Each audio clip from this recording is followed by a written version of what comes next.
Bonjour à tous, c'est Geoffrey, bienvenue dans cette nouvelle vidéo. Alors, aujourd'hui on va parler de recettes en chrononutrition. J'en ai beaucoup qui viennent, qui me disent que je pourrais faire une vidéo sur les recettes, qui me disent mais tu manges toujours la même chose, et même moi des fois je me lève le matin, je me dis, j'ouvre le frigo, j'ai la flemme, et je me dis, je regarde le frigo, encore du fromage, encore du fromage. Alors des fois je me dis, mon pain, mon huile d'olive et mon fromage, il faut peut-être changer. Alors, je vais faire juste une petite vidéo introductive, très rapide, juste pour vous présenter deux trois recettes que j'ai en tête en fait, euh, que j'utilise de temps en temps la semaine, quand j'ai envie, ou au contraire quand j'ai la flemme, et que j'ouvre le frigo et que je me dis, mince, encore du fromage, j'en ai un peu marre. Donc pour éviter de se jeter sur le Nutella et compagnie, quand on vit à plusieurs, qu'on a des enfants, qu'on a ce qu'on veut et que dans l'armoire on n'a pas forcément des bonnes choses, on est des fois tenté, même au bout de 10 ans de chrononutrition, et oui.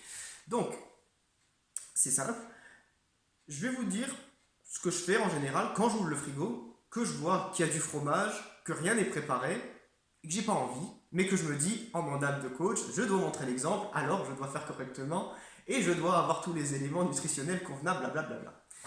Alors, plus sérieusement, moi ce que je fais, quand vraiment j'en ai marre du petit-déj. En avoir marre après, c'est normal. Si on mange toujours la même chose en fromage, ça peut vite être redondant. C'est pour ça qu'on dit toujours que c'est pas un régime, ni la chrononutrition, ni tous les low carbs, c'est-à-dire le paléo, le cétogène, etc. Ce sont des lifestyles, c'est-à-dire que ce sont des rythmes qu'on prend à vie ou sur un long terme en tout cas. Donc ça va être un peu dur de manger tout le temps la même chose parce que le jour où on va se mettre au régime, c'est-à-dire que si on mange toujours la même chose, on va se mettre au régime, on va en avoir marre.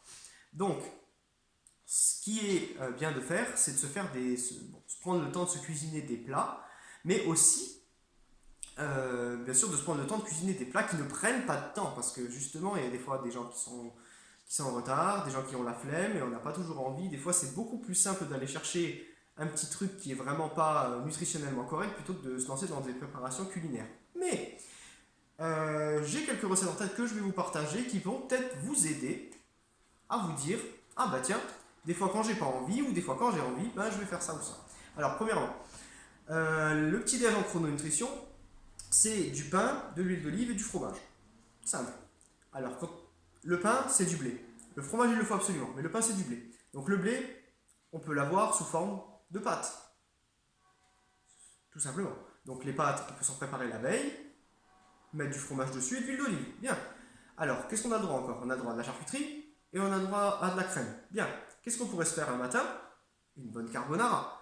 Vous faites une carbonara, vous respectez juste votre quantité de féculents, vous prenez le fromage, vous le faites fondre par-dessus, vous prenez du parmesan, du gruyère, etc. Et vous avez une bonne carbonara pour le matin avec votre quantité de fromage et votre quantité de féculents. Voilà.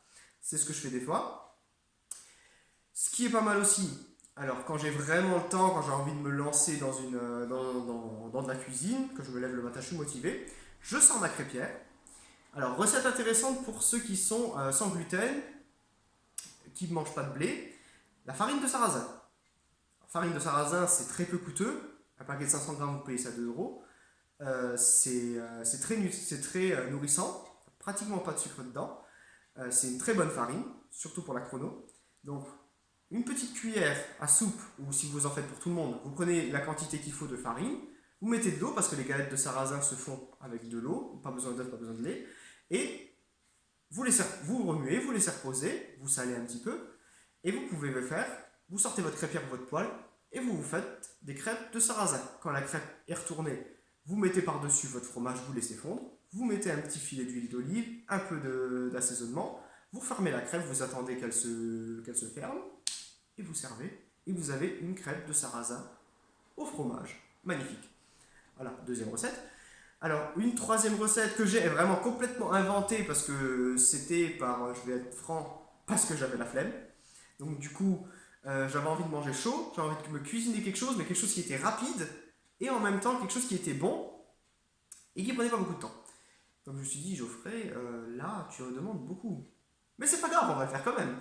Alors, ce que j'ai fait, alors j'ai pris une casserole, J'ai pris un fromage qui était plus ou moins mou, on va dire, ça ressemblait à du camembert. C'était du triple crème. C'est très bon. Du triple crème. On met ça en morceaux dans une casserole avec une cuillère de crème. On remue à feu doux, ça donne une espèce de crème. On rajoute des épices, le filet d'huile d'olive qu'il faut et une cuillère à soupe de farine pour épaissir. De farine de blé ou de farine de sarrasin. Moi, j'utilise de sarrasin. Et vous avez une espèce de crème, comme ça. Vous laissez un petit peu prendre sur le feu doux. Une fois que c'est fait, vous éteignez le feu. Vous laissez refroidir un petit peu, tiède, et vous mangez ça à la cuillère. C'est super bon. C'est super bon. Voilà. Donc ça, et vous avez aussi le fameux aligot. Donc aligot, bien sûr, fait maison. Patates écrasées, fromage à raclette ou gruyère ou fromage que vous voulez. Vous remuez dans la casserole. Et dès que vous obtenez une pâte élastique, vous mangez ça. C'est aussi très bien. Bien sûr, si vous avez le temps, vous pouvez vous faire une raclette. Bien sûr, si vous avez le temps, vous pouvez vous faire la part de lasagne que vous n'avez pas mangée parce que vous, bien sûr, vous faites votre chrono à la perfection.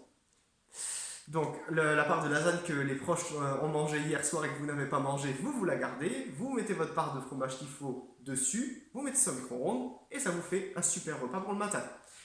Sinon, ce que vous pouvez faire aussi, c'est tout simplement prendre votre camembert, vous le mettez au micro-ondes, pas tout le temps parce que le micro-ondes c'est pas très bon. Si vous avez la flemme bien sûr, ou si vous n'avez pas le temps, vous mettez ça au micro-ondes. Quand on n'a pas envie de fromage, des fois le fait de le mettre au micro-ondes, de le faire fondre et de le ramollir et de le manger chaud, ça passe beaucoup mieux que quand il est froid.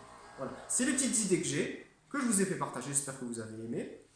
Si vous avez d'autres questions d'ordre médical, envoyez-moi ça sur geoffrey.fadi@laposte.net, c'est noté juste en dessous.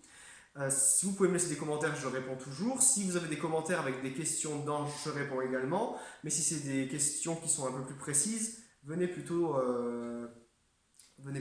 m'en parler par mail. Envoyez-moi un mail sur mon adresse. Voilà.